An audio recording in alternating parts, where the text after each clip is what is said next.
നിലവിൽ അപ്രതീക്ഷിതമായി കടന്നു വരുന്ന ഇത്തരം വിഷയങ്ങൾ, യുദ്ധമടക്കമുള്ള കാര്യങ്ങൾ, അത്തരം സന്ദർഭങ്ങളിൽ ഗവൺമെന്റിന് മുണ്ടുമുറുക്കി എടുക്കേണ്ടി വരും. അക്കാര്യത്തിലൊന്നും ഇവിടെ ആർക്കും തർക്കമില്ല. ഇന്നും ഇന്നലെ അല്ലല്ലോ ഈ പ്രതിഭാസം ഉണ്ടാകുന്നത്. ഈ പ്രായോഗികതയും ഈ ചർച്ചകളും ഒന്നും മുൻപ് നമ്മൾ കണ്ടിട്ടില്ലല്ലോ. ഇവിടെ ഡോക്ടർ മൻമോഹൻ സിംഗിന്റെ ഭരണകാലയളവിൽ 33 രൂപയുള്ളായിരുന്നു പെട്രോള് പമ്പ് നടത്തുന്ന ആളുകളാ വലതുവെച്ചിരിക്കുന്നത്, ഇല്ലേ? 2004 to 2014 ഇവർ പറയട്ടെ, അന്താരാഷ്ട്ര വിപണിയിൽ ക്രൂഡ് ഓയിലിന് എത്ര ഉണ്ടായിരുന്നു വില? അപ്പോൾ ഇവിടെ എത്രയായിരുന്നു 1 ലിറ്റർ പെട്രോളിന് വില? 33 രൂപ, 60 രൂപ ക്രമത്തിലാണ്. ക്രൂഡിന് 60, പെട്രോളിന് 30. ഓരോ ഘട്ടമെടുത്ത് നമ്മൾ നോക്കിയാൽ അന്ന് നടത്തിയിട്ടുള്ള സമരങ്ങൾ, അന്ന് നടത്തിയിട്ടുള്ള പ്രക്ഷോഭങ്ങൾ, അതിനുവേണ്ടി കാണിച്ചിട്ടുള്ള ഓരോ പ്രകടനങ്ങളും അന്ന് ഈ സമരം നടത്തിയവർ പ്രായോഗികതയ്ക്ക് വേണ്ടി വാദിക്കുന്നതാണ് നമ്മളിപ്പോൾ കണ്ടുകൊണ്ടിരിക്കുന്നത്. മനസ്സിലായില്ലേ?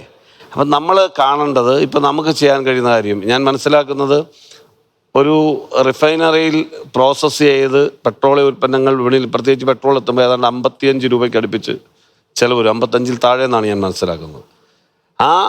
പ്ലസ് അവരുടെ കമ്മീഷൻ, പമ്പുകാരുടെ, ഡീലർമാരുടെ കമ്മീഷൻ 3 രൂപ മുതൽ 5 രൂപ വരെ വരുന്നുണ്ട്. ഇപ്പോൾ പല കമ്പനികളും പല വിലയ്ക്കാണ് വിൽക്കുന്നത്. അപ്പോൾ അതും കഴിഞ്ഞ് tax, central government tax, state government tax, ഇതെല്ലാം കൂടി കണക്ക് കൂട്ടിയാലും ഇപ്പോഴത്തെ സാഹചര്യത്തിൽ അത് കേരള ഗവൺമെൻറ്റിനും ചെയ്യാൻ ഉത്തരവാദിത്വമുണ്ട്, കേന്ദ്ര ഗവൺമെൻറ്റിനും ചെയ്യാൻ ഉത്തരവാദിത്വമുണ്ട്. ചെയ്യാൻ കഴിയുന്ന കാര്യങ്ങൾ ഞാൻ മുഖ്യമന്ത്രിയുമായിട്ട് സംസാരിച്ചതാണ്.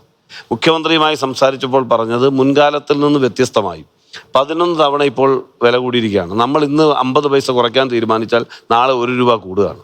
നാളെ 1 രൂപ കുറയ്ക്കാൻ തീരുമാനിച്ചാൽ മറ്റന്നാൾ 2 രൂപ കൂടുകയാണ്.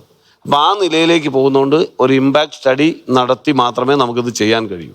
ഇതിൻ്റെ അകത്ത് വളരെ കൃത്യമായി ഇടപെടൽ സെൻട്രൽ ഗവൺമെൻറ്റിന് ഏറ്റവും വലിയ റോളുണ്ട്. അതിൻ്റെ അകത്ത് നികുതി കുറച്ചാണെങ്കിൽ നികുതി കുറച്ച് തന്നെ ആളുകളെ സഹായിക്കാൻ തയ്യാറാകണം. ഉപ്പ് തൊട്ട് കർപ്പൂരം വരെയുള്ള മുഴുവൻ സാധനങ്ങളെയും നമ്മുടെ ജീവിത അവസ്ഥയും ബാധിക്കുന്ന ഏറ്റവും പ്രധാനപ്പെട്ട വിഷയമാണ്. പരിഹരിക്കാനുള്ള ഇടപെടൽ. അപ്പോൾ അങ്ങേക്ക്